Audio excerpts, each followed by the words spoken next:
And you're now sitting here with two fantastic riders. These guys are absolute guns. I think we spoke with you yesterday, Will. We were chatting about your rides, and we haven't had you on the couch yet lately. We'll start with you, Em. You've got two rides here this weekend, one competing and one here just being worked.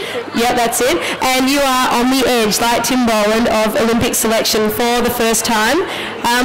Tell us about the pressure. Tell us about your day. Today, I guess there wasn't so much pressure on with Farinelli. He sort of just went through his paces. I had Poker Face in the lead in the 2-star, so there was some pressure there, and I was nervous as always before cross country. Unfortunately, I had a run out late in the course on him, but look, it was a bit of a green mistake. He's quite just inexperienced at this level, and he just tried his heart out everywhere else, and I'm thrilled with him. I'm really excited for him later on. So nice to have something coming as a backup to Farinelli? Yeah, definitely. Awesome. Will, how about your day? So 2-star run? I haven't even seen a scoreboard. Let me know, how did it go? Well, firstly, it's the first time in a long time I've had one horse at a 3-day. I hate it. You ran late? No, I ran on time, but I had way too much time to stress. Right. And you really flipped yourself out? Yeah, I just managed to just stay under that. Yeah. Right. So you weren't very nice to hang out with either today? Definitely not. So how did you go? My guy jumped clear around the cross country. I had 9 time. He was just a little bit keen today to get around there, and I just had to spend a little more time at each fence getting him back. But he was as honest as the day's long, and I think give me another year on him and he'll be doing some really good performances. So. That's fantastic. Now I know that it is really difficult bringing on young horses and recycling them and trying to get them to be fantastic. So the other thing is, now this person here has a few little things she does outside riding. Now I believe before you were really into the riding, you were a very high level gymnast. Yeah, I did gymnastics probably until I was, seriously until I was 13, and then just at school till the end of high school. But I don't know, it was fun, but horses was always what I wanted to do. Yeah. And the discipline of gymnastics, I've heard, is pretty full on. What would you think is tougher?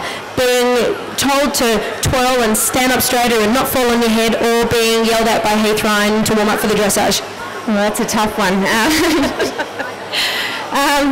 Look, I don't know. I mean, having Heath's help in the dressage warm-up has always been amazing, and it sort of gets you all revved up and set to do a good test. Different sort of pressure. I think with gymnastics, often the pressure is your own pressure sort of thing, whereas Heath yelling at you don't really have a choice but to do the right thing. Right. Exactly. And your work now, you're a lawyer, so I think everybody here needs to know that sometimes being a full-time rider isn't always the easiest way to pay for your habit. And tell us a little bit about your hours in your day. When do you get time to ride your horses? I like to do them in the morning. I hate the idea of sitting at work and thinking that I've got to race back and have horses to ride. So I generally start at 3:30 or 3:45 and ride early, and I just would prefer to do that, have them all done, and then once I'm at work, then I can do what I want. If I want to do something, go to dinner after work, then I can do that.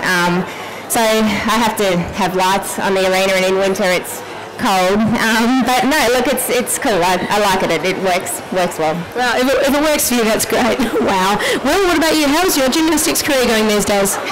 Well, actually, I've been going pretty well. I'm pretty flexible these days. Excellent. I saw a couple of the twirls you've done at Camden. You had it last weekend. It wasn't a dismount or a fall, was it? It was more of a forward somersault pike position. Have you had any of those of late? Not really, but I've been training my horses how to do that, so it's been going quite well. Actually, I did do a bit of a twirl past at Arrowhead at Camden. That was quite good. Yeah. Sort of more a sideways shimmy. Yeah. Exactly. Very, very good. Right. And so your preparation tomorrow, so Em, your wife, is coaching the young riders. Is she giving you a hand tomorrow? How are you going to prepare for the show jumping? Yeah, she'll definitely be there, and basically we'll just see how their horses are all pulled up in the morning and do our normal thing really. But yeah, she'll be there giving me the advice, that's for sure. So. Excellent, all right. Well, thank you very much to Emma Mason and Will Enzinger, and best of luck for you guys tomorrow. And best of luck, Em, go for that Olympic spot, my dear. Yes, cool, awesome. Thanks, guys.